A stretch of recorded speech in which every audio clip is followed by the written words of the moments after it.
حمال ومتى تعيا البهيمة تعالجوها ولا ما تعالجوش يعطيني واحد اخر تعاودوها لي ما تنعطيوهم ما تعطيو لنا ما سيدي.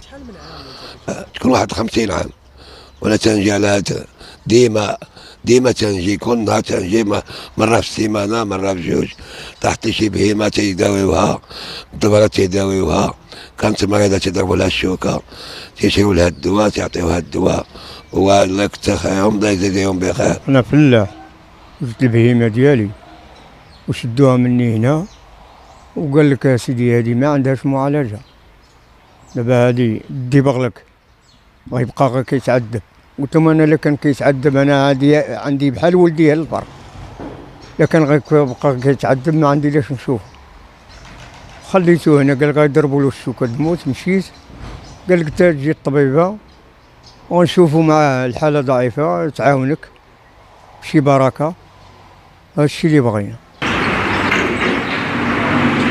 Le Fonds Duc Américain, c'est une association de utility publique et qui a pour but d'aider les gens les plus pauvres dans Fès et les alentours en apportant des soins vétérinaires à leur équidé de travail. Donc si quelqu'un a une mulet, une âne ou un cheval avec lequel il travaille, il labore, il amène ces choses au souk et cet animal il est malade, c'est très difficile pour eux de le remplacer ou d'avoir accès à un hôpital pour avoir ces soins vétérinaires parce que souvent ils gagnent très peu d'argent avec. Donc c'est ça notre but, c'est moitié bien-être des animaux et moitié bien-être des propriétaires. Et cette association était créée en 1927 par une Américaine, une touriste, qui voudrait apporter de l'aide à les ânes et les propriétaires de Médina.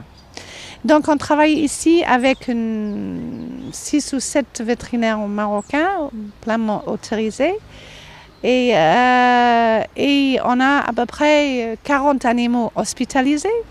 Et chaque matin, on ouvre nos portes. Il y a une vingtaine des animaux qui arrivent à la porte pour avoir des diagnostics et des soins.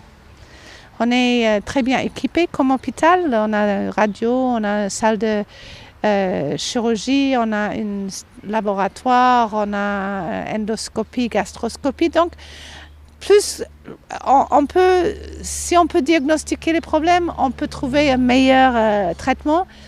Et un traitement peut-être plus rapide qui ramène l'animal à son propriétaire pour revenir au travail aussi vite que possible.